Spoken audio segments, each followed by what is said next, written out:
When we focus on problems, you will have more problems. When you focus on possibilities, you will have more opportunities.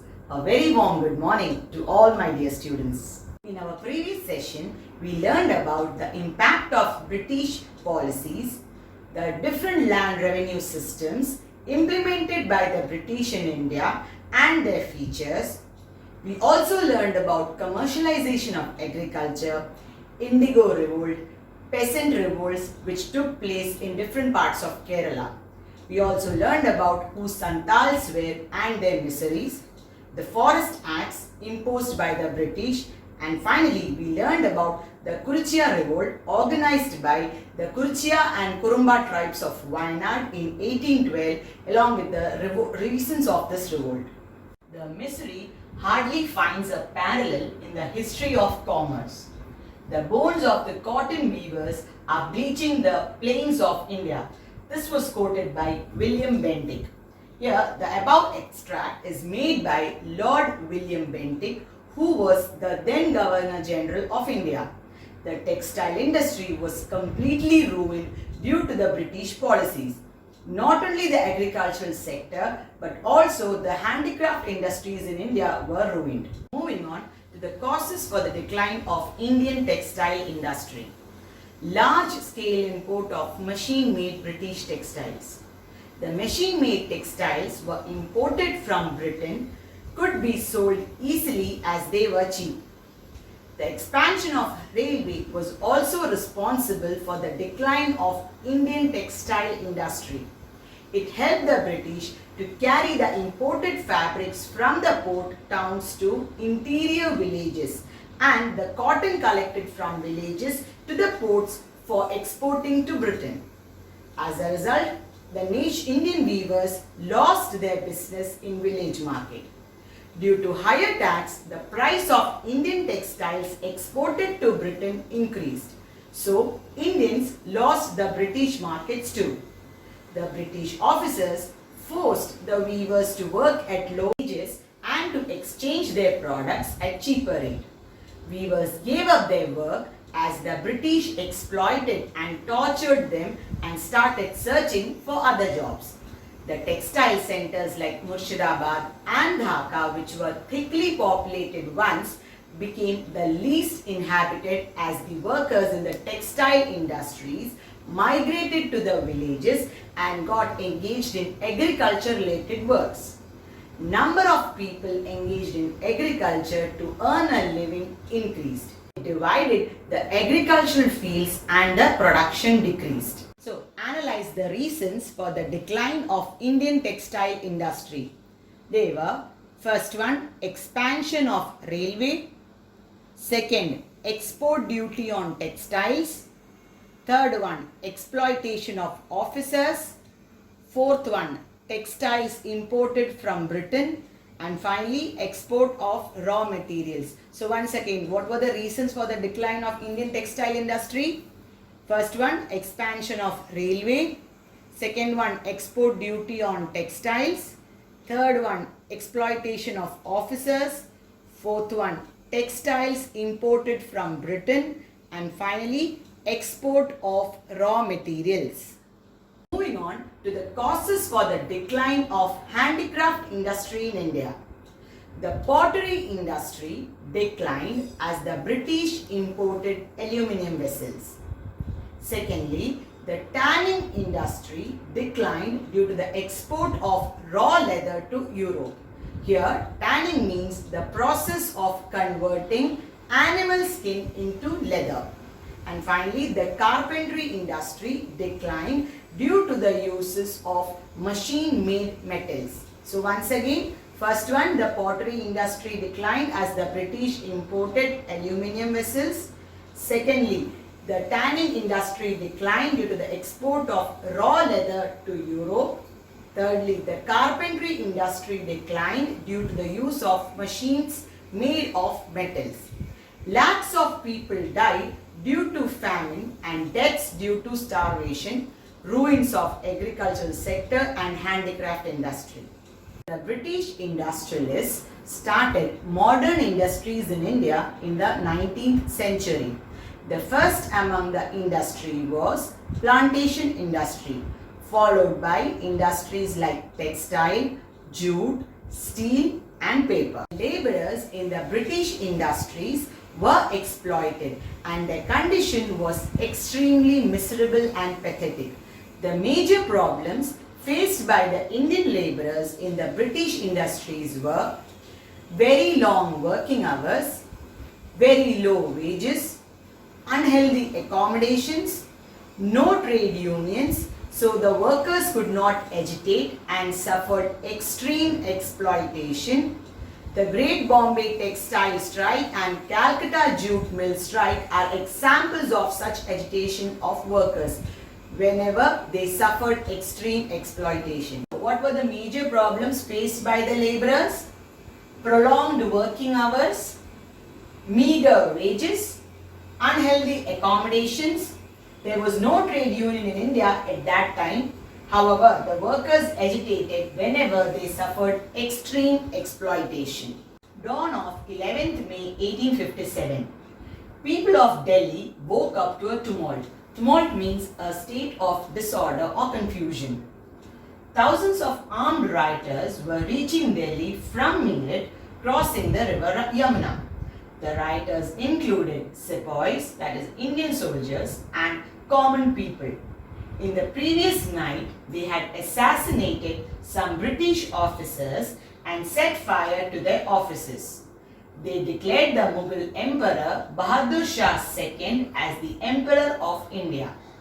Soon, the riot spread to the other parts of North India.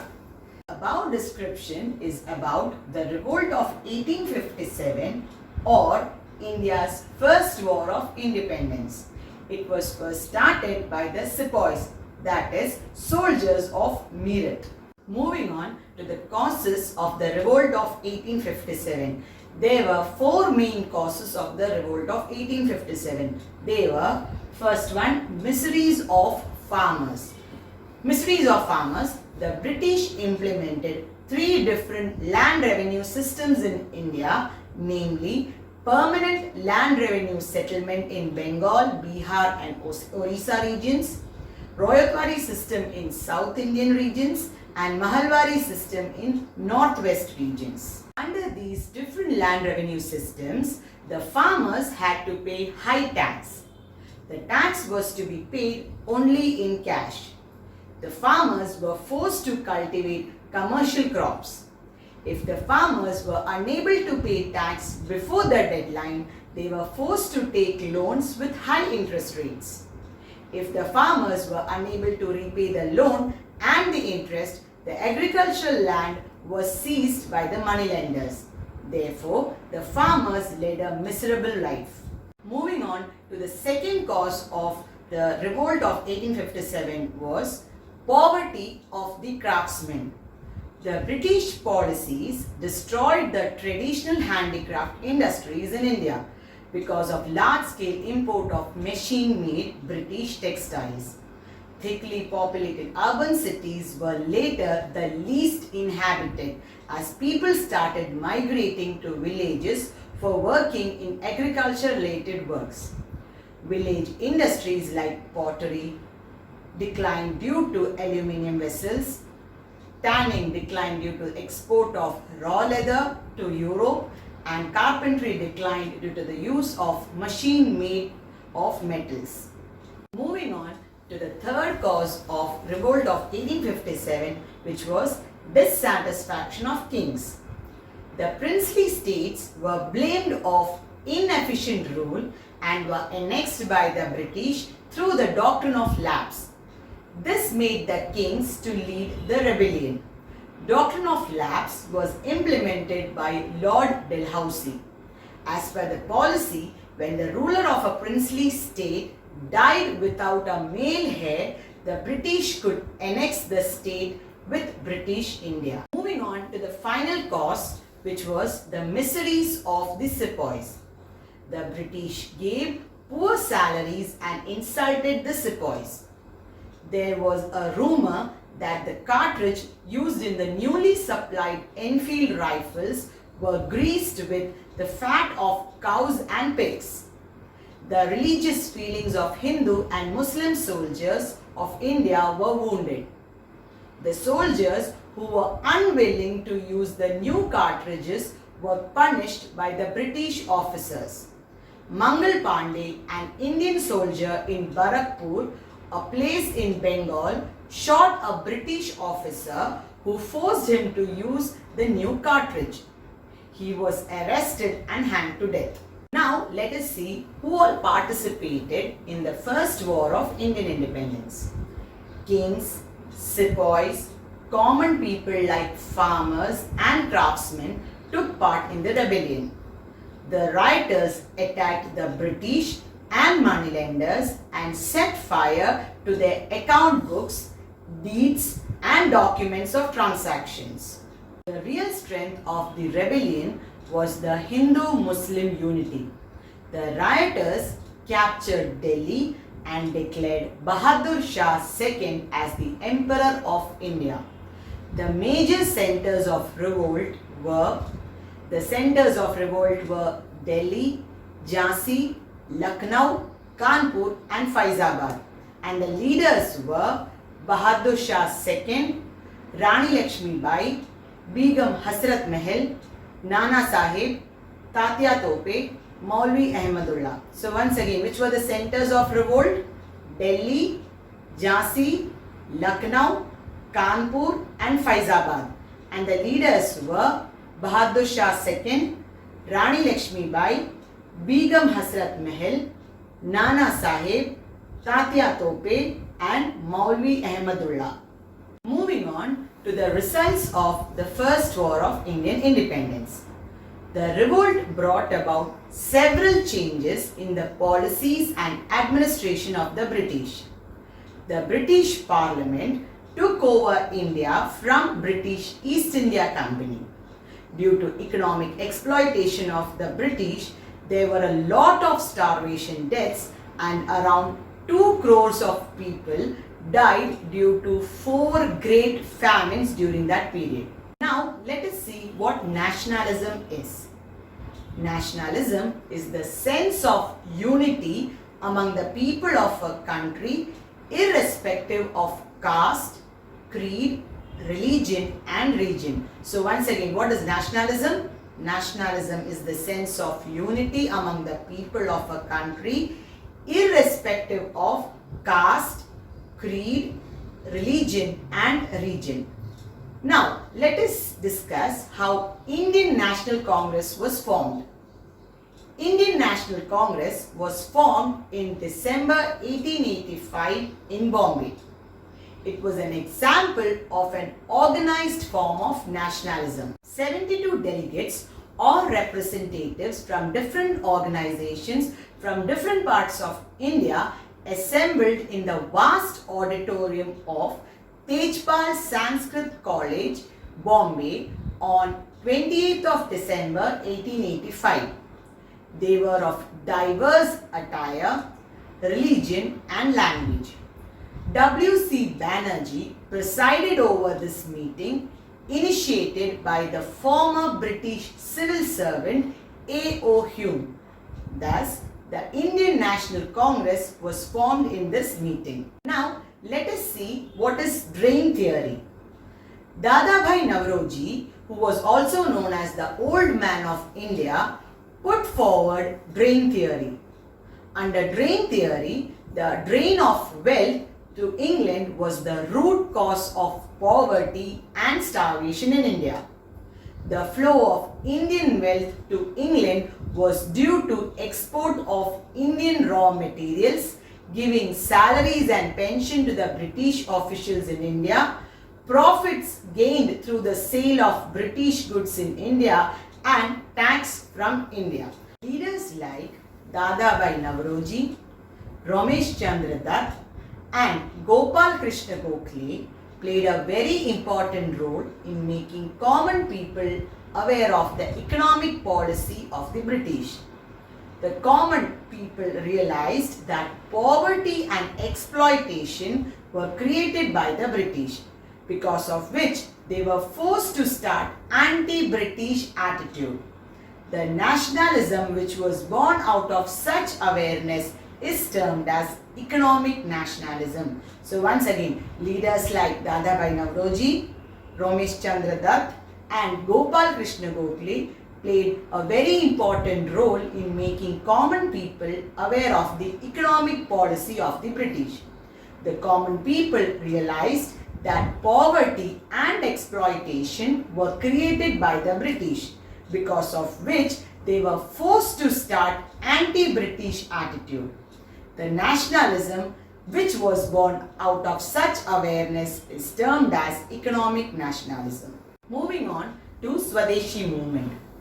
In order to check economic drain, the early national leaders asked people to boycott foreign goods and use Indian products, for which they adopted a method of anti-partition movement in Bengal in 1905 was the boycott of foreign goods and consumption of Indian goods.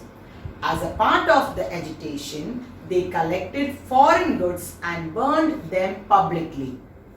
Many textile mills, soap factories, matchbox companies and insurance companies were established. It was during the Swadeshi movement, the Bengal Chemical Store in Bengal, the Tata Iron and Steel Plant in Maharashtra and the Swadeshi Steam Navigation Company in Tamil Nadu were established. As a result of this, import of British goods to India became less. Women laborers and students also participated in the Swadeshi movement. The washermen stopped washing foreign clothes. The priests performed rituals and prayers without using British goods. Women boycotted foreign bangles and utensils. Many students stopped going to schools to take part in this movement. The trio leaders Lala Lajpat Rai, Bal Gangadhar Tilak and Bipin Chandra Pal, known as Lal Bal Pal, stressed on the need of overthrowing the foreign rule. Bal Gangadhar Tilak inspired the movement by his words, "Freedom is my birthright. I shall have it." Boycott of foreign goods and consumption of Indian goods acted as a powerful weapon in the anti-British movement, which was made popular and strong by Gandhiji. Children, that's all for today. Thank you. Stay home, stay safe.